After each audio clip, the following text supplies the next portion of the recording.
Okay, karibu kwenye vipindi vyetu vya muziki.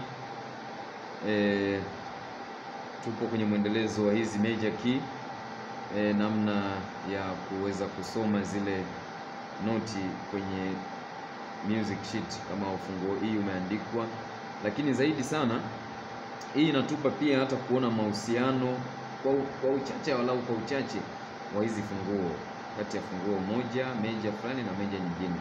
Sasa leo kwenye kipindi hiki tutacheki hii major key, ufunguo hii. Ufunguo hii kama tulivyosoma kwenye kanuni yetu ya major scale,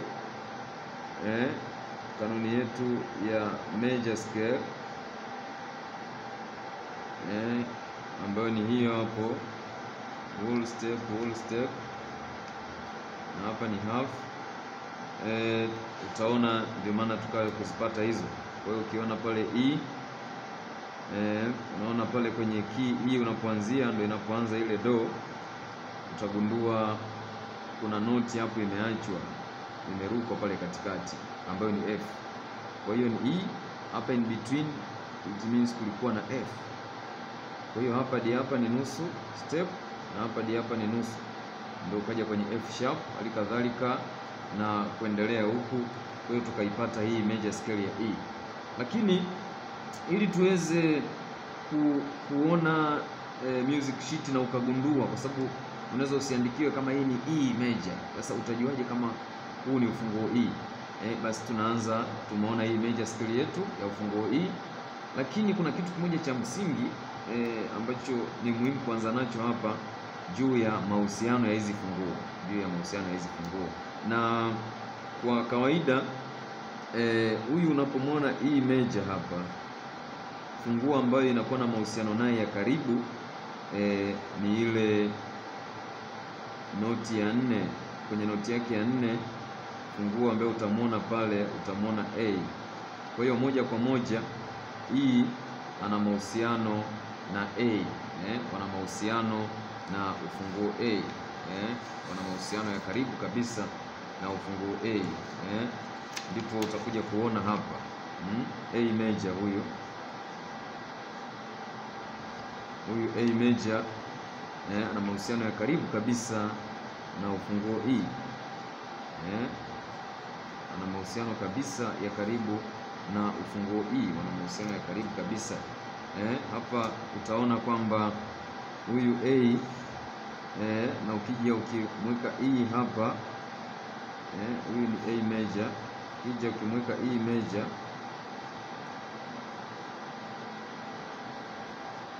nataka kuonyesha mahusiano. Utaona E, utakuwa na E major, F sharp, G sharp, A, B, C sharp, D sharp, E. Huyu ni ufunguo E, lakini hapa tuna A. Sasa utaona una mahusiano ya karibu sana. Utaona hapa A yupo na hapa una A, una B na hapa una B, una C sharp na hapa una C sharp. Unaona hiyo kitu, una G sharp na hapa kuna G sharp, kuna F sharp na hapa kuna F sharp, wanahusiana kwa ukaribu sana. Utaona una E ambaye ni E na huku una E. Kwa hiyo wana mahusiano ya karibu mno hawa jamaa, wana mahusiano ya karibu sana. Kwa hiyo kumbe utagundua kwamba kumbe kwa hiyo hii so ya A unaona kwamba ndiyo E. So ya A ndiyo E, na fa wa E ndo yupo nani? A. Fa ya ufunguo E ndiyo A anapoanza. Kwa hiyo kuna mahusiano kama haya kwenye hizi funguo. Kwa hiyo kwa muktadha huu basi utakuja kuona hata kwenye music sheet jinsi tutakavyo design hawa watakuwa wana mahusiano kwa picha kama hiyo. Kwa hiyo hii fa yake unampata A. Na umeshaona kwamba wana mahusiano mfanano kabisa.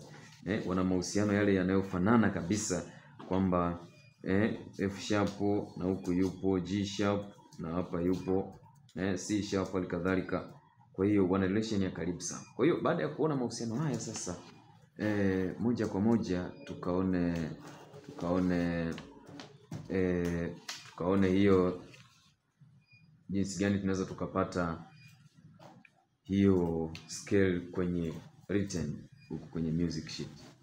Kwa hiyo utaona kwanza kabisa ukirifaa kwa A, tuliona A ana G sharp huyu, G sharp kwa hapa, G sharp, lakini akawa na huyu C sharp, then na utambulisho wake A ukawa mahali hapa. Huyu alikuwa ni A. Sasa sisi tunataka tuone kwenye music sheet huyu major, hii major ataonekana vipi? Atakuwa na sharp ngapi? In search katika ya kawaida atakuwa na sharp 4 kama unavyoona 1 2 3 4 kama utambulisho tu kawaida.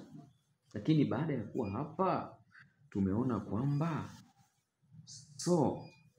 noti ya A ndipo E anapoanzia. Ya A ndipo E anapoanzia. Kwa hiyo kama hapa ni A, tumesema hapa ni T wa A. Kwa hiyo utaona una T la so. Hapa una T, hapa kwenye mstari utakuwa na la, na huu utakuwa na so, lakini huu so ni wa A. Sasa kama so wa A ndipo E alipo, na tumesema ili umtambulishe note kwenye music inatakiwa umuongeze T wake. T wake umuongeze. Unapomuongeza note T, basi T kama leading note, kama leading note, basi ndio unaenda kwenye nyumbani, unaenda home. Sasa unaenda kwa huyo key. Kwa hiyo utaona kwamba kama zile line zetu ziko hivi, na hapa ndio do yupo, labda tuchukulie do wa E. Kwa hiyo ili uweze kusema hapa yupo do, inatakiwa E sharp ipandishwe hii noti hapa, ipandishwe hii noti hapa, inatakiwa ipandishwe hii noti hapa, T ipandishwe ndipo uje hapa. Kwa hiyo it means sharp wakuja kumtambulisha E atakaa hapa, Kwa hiyo tayari tutakuwa umempata E. Kwa hiyo kumbe kama hapa ni E ambapo ni T wa E, kwa hiyo do ni huyo. Huyu ni do.